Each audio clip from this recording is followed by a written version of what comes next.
Le cardinal Martini, ancien archevêque de Milan, confiait avoir ressenti certaines craintes quand lui fut proposé de prêcher pour la première fois une retraite à une centaine de jeunes gens. D'expérience, il savait qu'une retraite est toujours pleine de risques et d'imprévus. Mais retenir l'attention de jeunes de 18 ans, leur proposer un chemin de foi, lui semblait encore plus difficile. Le cardinal choisit pour référence biblique la page d'évangile que rapporte la liturgie de ce dimanche. La troisième manifestation du ressuscité aux disciples, c'est la dernière de l'évangile. Sur les bords de la mer de Tibériade, loin de Jérusalem, loin du cénacle refuge, Pierre et quelques compagnons sont-ils encore au service de Dieu? C'est le temps de l'après-Pâques qui précède l'ascension. Pour Jésus, celui des jours de transit vers l'éternel. Mais pour eux, les disciples, à l'évidence, c'est celui de la dispersion. Dans la Galilée des gentils, nous revoilà sur le lieu des commencements. Seuls 7 disciples sont rassemblés au lieu des 10 ou 11, comme ce fut le cas lors des 2 précédentes apparitions. La décision de Pierre surprend. « Je m'en vais à la pêche », dit-il. Son laconisme également. Et qu'il soit suivi sur le champ encore plus. N'ont-ils pas tous été envoyés pour proclamer l'évangile à toutes les créations? Les voilà revenus à leur ancien métier, comme si de rien n'était, notait le cardinal Martini. La disjonction entre la mission reçue, la bonne nouvelle à transmettre et le retour à leur barque et à leur filet saute aux yeux et désole. Ils avaient été appelés à une autre pêche. Il est tout aussi obvi que ce récit, inséré en conclusion ou en guise d'épilogue de l'évangile de Jean, est centré sur la relation de Simon-Pierre et de Jésus, que dans cette ultime page, c'est Dieu qui cherche l'homme, alors que l'homme l'a oublié. Il y eut un faux départ, mais Jésus ressuscité était là pour donner le bon. Les enfants, leur dit-il, auriez-vous quelque chose à manger? Les enfants. L'expression est empreinte de tendresse paternelle, et ceux à qui elle s'adresse ignorent qui la prononce. Aucun reproche, aucun blâme, aucune moquerie. Ils sont bredouilles. Jetez le filet à droite de la barque et vous trouverez, leur dit Jésus. Tout comme il l'avait fait lors de la première prédication en s'adressant à Pierre. Avance au large, leur avait-il dit, et jetez vos filets pour la pêche. Frères et sœurs, c'est ainsi que Dieu agit avec nous. Il ouvre un chemin, trace toujours une route pour se faire connaître et reconnaître sans s'imposer.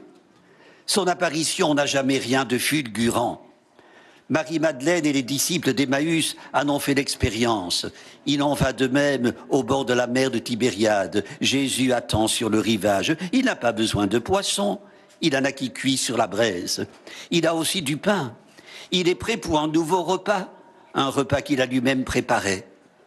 Jean, le plus intuitif, le disciple bien-aimé, est le premier à déchiffrer la situation. Il le fait à la lumière de la première pêche miraculeuse. C'est le Seigneur, s'écrie-t-il. Son cri est le cri de Pâques, la parole même de la foi.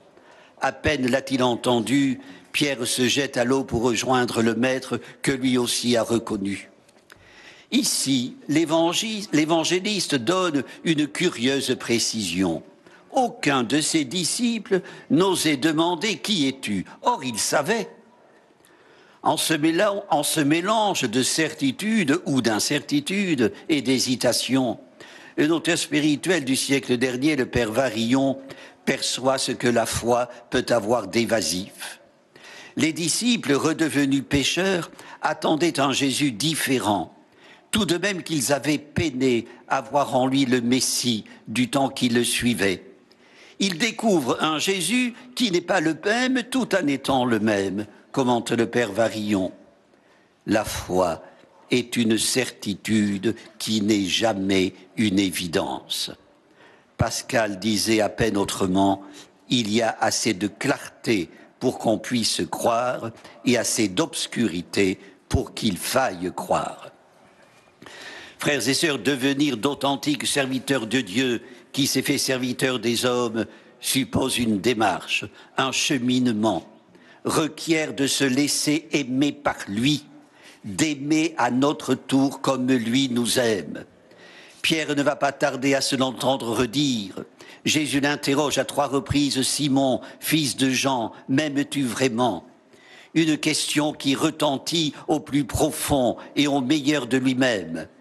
L'épisode de la pêche miraculeuse couplé avec la 3e apparition du ressuscité prépare l'intronisation de Pierre. Il devient l'acteur principal de la scène face à Jésus qui lui confie de nouveau son programme missionnaire, la conduite de son troupeau. Sois le berger de mes agneaux, sois le pasteur de mes brebis, sois le berger de mes brebis. C'est par 3 fois, c'est une délégation de charge. Le troupeau est propriétaire du Seigneur. Pour en prendre la conduite, il faut aimer comme le Seigneur. Lourde mission confiée après 3 reniements qu'effacent 3 professions d'amour.